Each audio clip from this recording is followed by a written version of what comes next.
Mystery Mike. Thank you all for tuning in. Today I'm going to talk a little bit about my current lures that I'm using for rockfish and show a little bit about what I use for bluegill. So let me open up the big old tackle box and show you. Now the last time I went rock fishing, I was up there and I didn't catch anything, and they were catching some closer to the dam.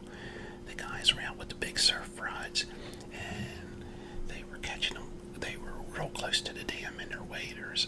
I didn't go up that far, but they're fishing hard for them. They're there, but you gotta fish hard for them.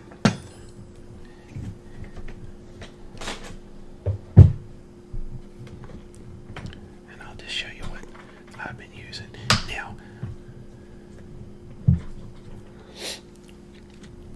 what they use in the Chesapeake Bay for rockfish in the lower part, and what they use up at the Susquehanna, up at the upper end of the Chesapeake Bay, it's totally different.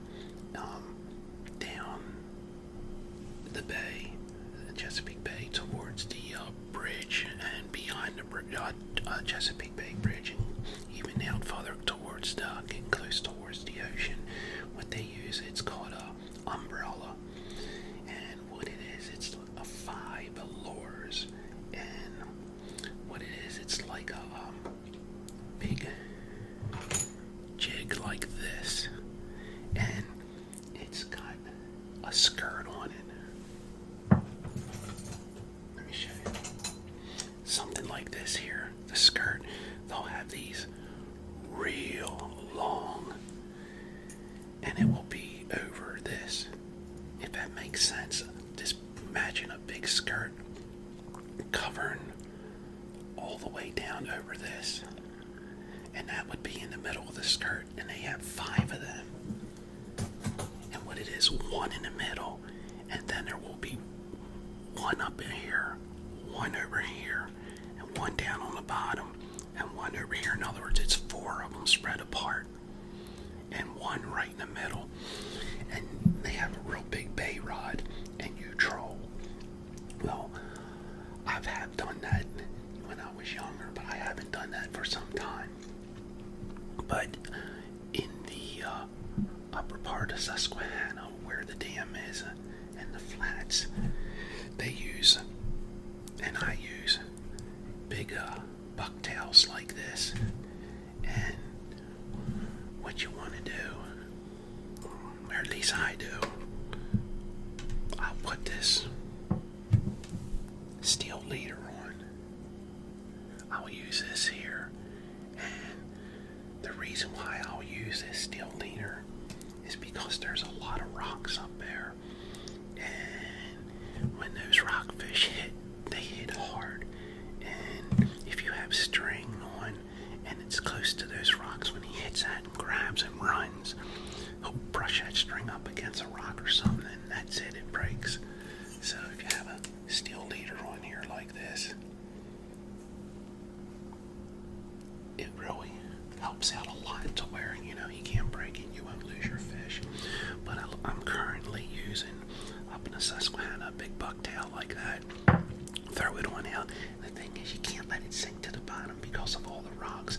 So you throw it upstream, and as it's drifting down, just keep jigging it to keep it off the bottom. I would love to bounce it off the bottom, but if you do that, man, you're going to get a snag. So you throw it out, and you got to keep jerking it and reel it in somewhat fast.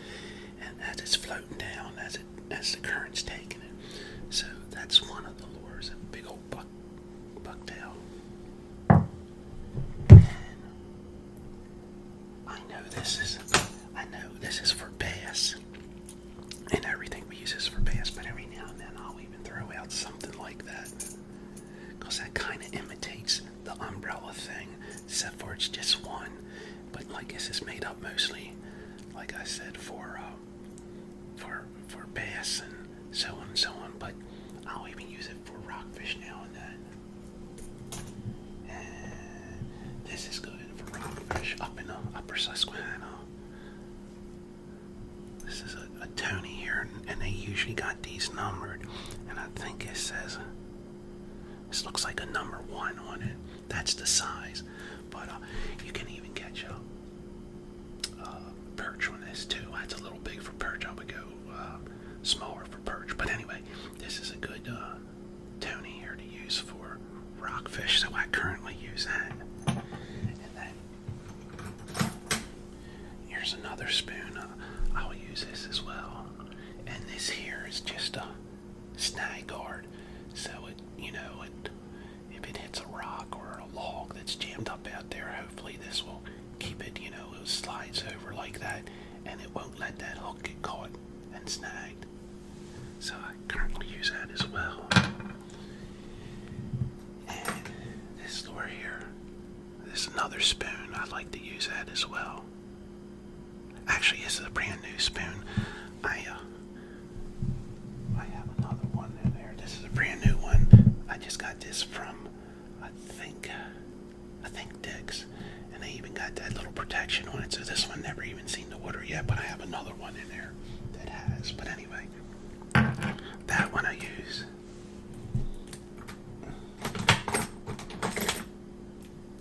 Alright, and let me pull this back over here.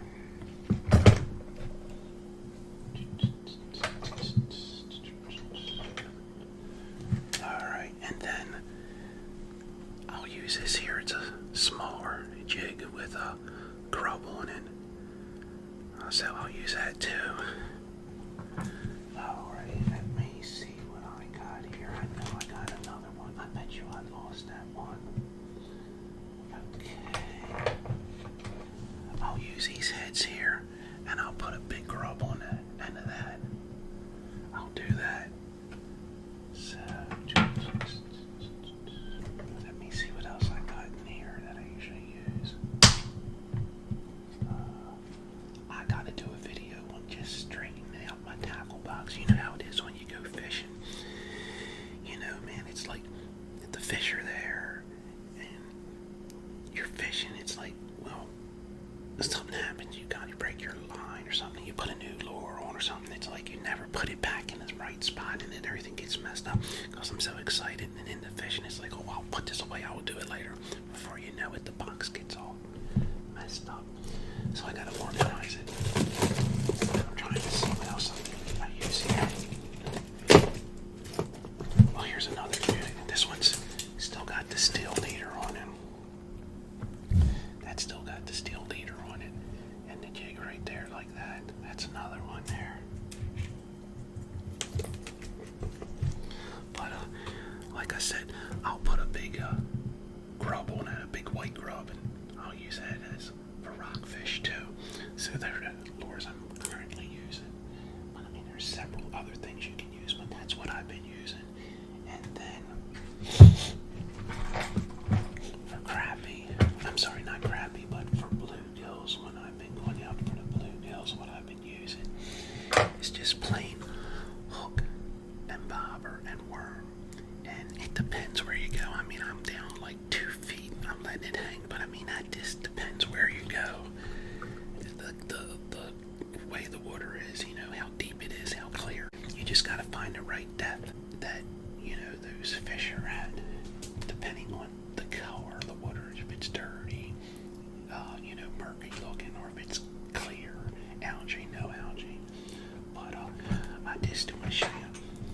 I think it's a number 6 hook that I like to use for bluegill, the smaller fish. And the reason why I use that, because if it's too big, you're not going to get them.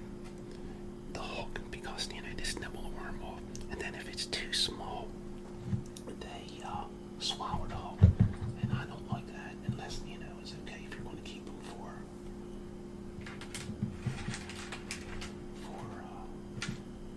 eating. It's okay if they swallow it, then it's alright. But if you're going to throw them on back, you don't want them to swallow that hook. You don't want to go back in as healthy as possibly as they can. Let me see what I got here. I think I have too many hooks.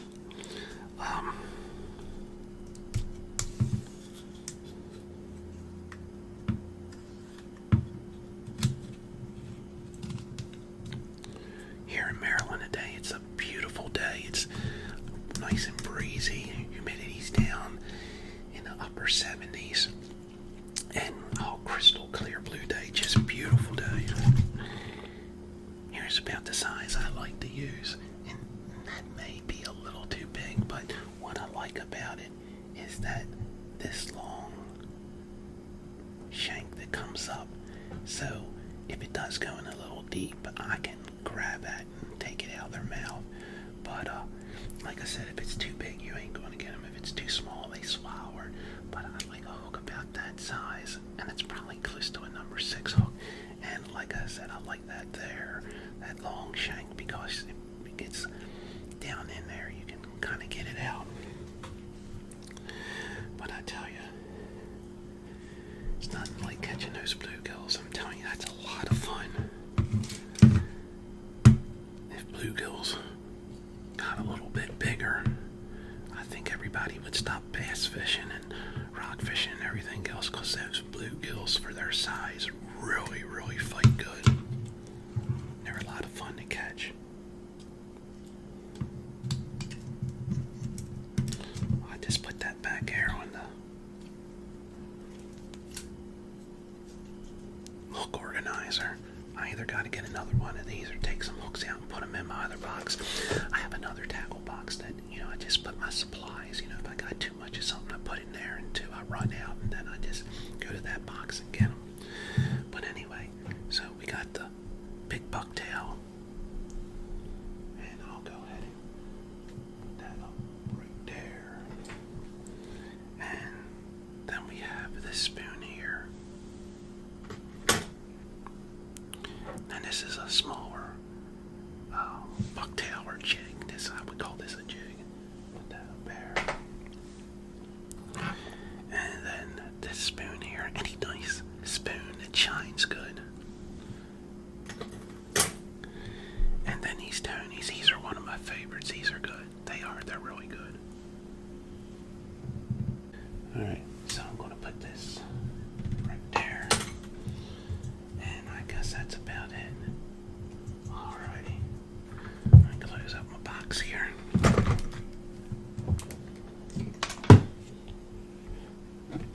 I got the strings hanging out here and there. Seems like you never have a big enough tackle box, but I never really wanted a real big tackle box because there's a lot of times a lot of the fishing holes and places that I go are off the road a good distance, and it takes a long time to walk. I mean, some of them could be a mile, 2 miles from the road, and when you're carrying a big box, it can tire you out a little bit. So I always wanted a kind of a smaller box, but I gotta have this size box. This size here seems to be perfect. It just, nice size, fits everything in it. But what I do have, which I'll show at a later date sometime, I have a smaller tackle box that's compact for those long hikes. So that won't have so much to take with me, and I'll just take a smaller tackle box with me, so it's easy. But anyway, I hope everybody enjoyed that. I thank everybody for watching, and just remember, don't forget to set that hook. But before you set the hook, y'all gotta get out there and do some fishing. So get out there and do some. It's a beautiful day. Just remember, be someone important. Be yourself. Until next time, God bless. See ya.